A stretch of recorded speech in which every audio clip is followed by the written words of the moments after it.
When we talk about science, usually the image that pops into mind is pretty concrete, right? Physics, chemistry, medicine. Yeah, the empirical stuff. Things you can measure, observe, test in a lab. Exactly.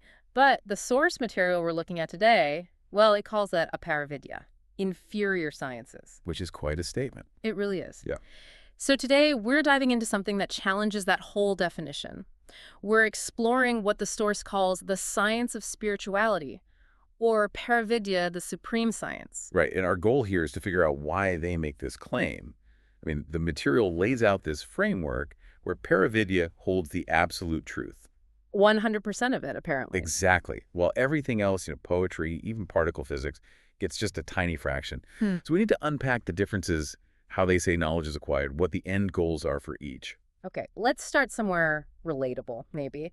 Treating the mind. We've got this really detailed comparison table on dealing with anxiety-induced high blood pressure. Yeah, that one, it draws a very clear line between what it calls intellectual methods and this beyond intellect spiritual approach. So the conventional ways. The success seems to depend entirely on the technique being used. That's the idea. Things like basic relaxation, shavasana, or meds for BP and anxiety. The source suggests maybe a 10 to 30% cure rate, and critically, it's temporary. Right, it's symptom management, basically. Addresses the surface. Yeah, and even if you go deeper, like psychotherapy or psychoanalysis, targeting the conscious or subconscious mind. The success rate goes up, maybe 50%, and it can be more lasting because, well, the personality starts to shift a bit. It does, but according to this source, even that hits a kind of ceiling. These conventional methods, they address the effect, but not what the text calls the root spiritual components, the raja, restlessness, and tama, inertia. The core personality isn't fully transformed. Okay, so here's the leap. When we move to spiritual practice, the whole mechanism seems to flip. Totally. The source claims the technique itself isn't the main thing anymore. What matters is the spiritual energy or divine consciousness of the person guiding the treatment. So it's less about the how and more about the who. Kind of, yeah. And the focus shifts away from the physical brain to the subtle and causal bodies. It's about reducing those root components, raja and tama. And the claimed outcome is, well, it's huge. A 92% rate of mostly permanent recovery. That's what the text states. Yeah. Because the personality itself changes completely, allowing someone to face triggers without the anxiety coming back. 92%. I mean, if the potential is that high, why isn't this the standard? What's the catch? Well, they do add a pretty significant caveat. They point out that while the potential is 92%, the actual number of people getting that result is much lower. Why is that? Because apparently people often stop the spiritual practice partway through. It needs a level of commitment that maybe conventional treatments don't ask for in the same way. So it's about compliance, not the method's power itself. That makes sense. Consistency is key. There's also that comparison about speed, right? The hypnotherapy example. Oh, yeah.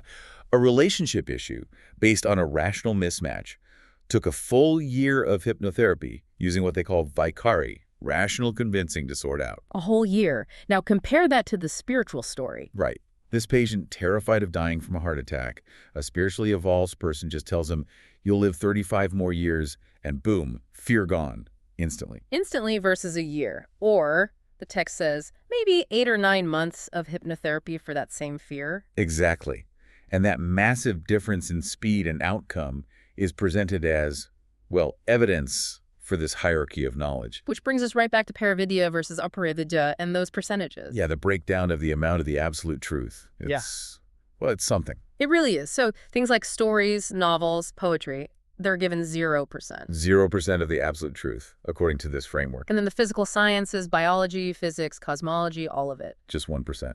1%. So all our scientific breakthroughs, cures, understanding of the universe, just 1% of the big picture. That's the claim. It's quite provocative, isn't it? Understatement. Even classical arts, dance, music, sculpture only get 2%. Right. And only spirituality, Paravidya, is claimed to hold the full 100%. It suggests their definition of science isn't about observation methods, but about completeness. If it changes, it wasn't the absolute truth to begin with. Okay, so let's dig into how this knowledge is acquired then. The methods seem fundamentally different. Completely. Physical science, which they trace to the West, relies on external input. The 5 senses, the mind, the intellect, it deals with gross things, stuff we can touch, see, hear. But spirituality, rooted in Eastern traditions, is about internal acquisition. Exactly. It uses the sixth sense organ bypassing the usual five. This is supposedly how one perceives subtle realities, subtle smells, sounds, auras, frequencies, and eventually the soul itself, the Atma. And this difference in how you perceive dictates the goal, right? Physical science aims for, well, temporary happiness. Yeah, they mention things like trains, radios, AC units. Great when they work. But when they break, you're unhappy again. It's conditional. Whereas spirituality aims for eternal bliss. Spiritual practice done without expectation.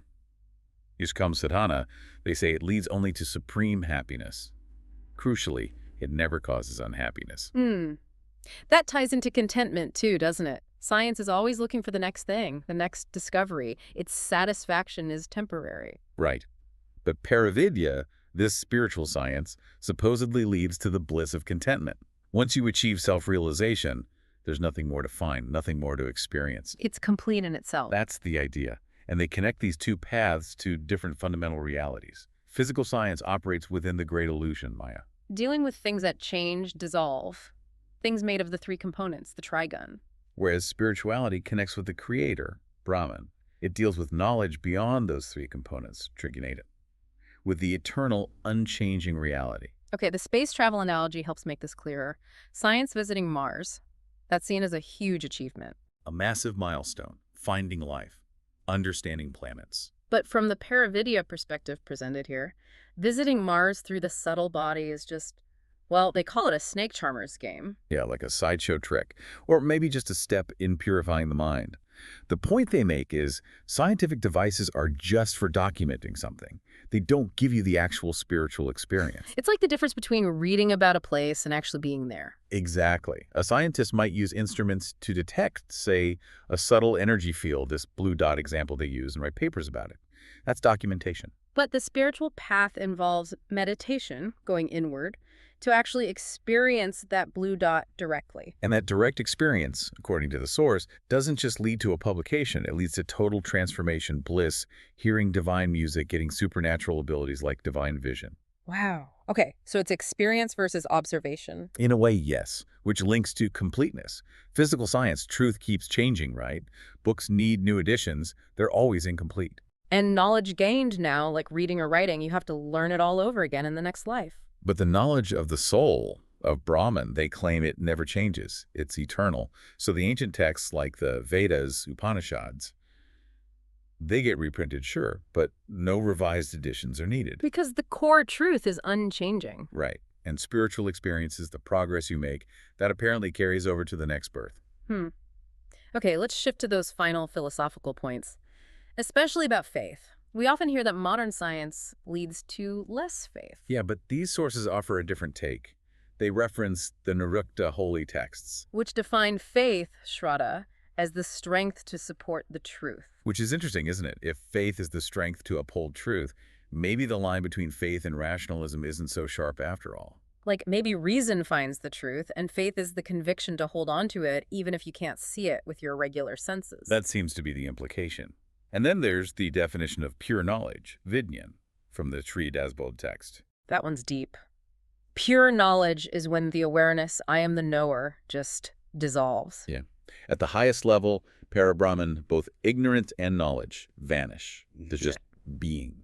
Which sounds incredibly abstract, but it leads to a very practical application, doesn't it? Absolutely. This is maybe the most down-to-earth takeaway Paravidya offers. The stance of the spectator.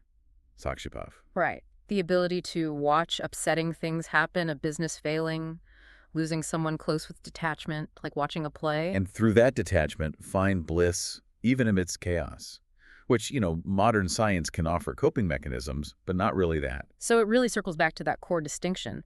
Physical sciences operate in duality, external discovery, temporary results, all within Maya, the great illusion. While spirituality, Paravidya, is about non-duality, internal realization, eternal liberation, connecting with Brahman. And the ultimate measure of knowledge, according to this source, is its function. Yep, they state it simply. Only that which liberates is called spiritual knowledge. So that leaves a pretty big question for you, the listener, doesn't it? If you accept this framework, even just hypothetically, what's the purpose of your own search for knowledge? Is it about documenting and mastering the external world, that 1%?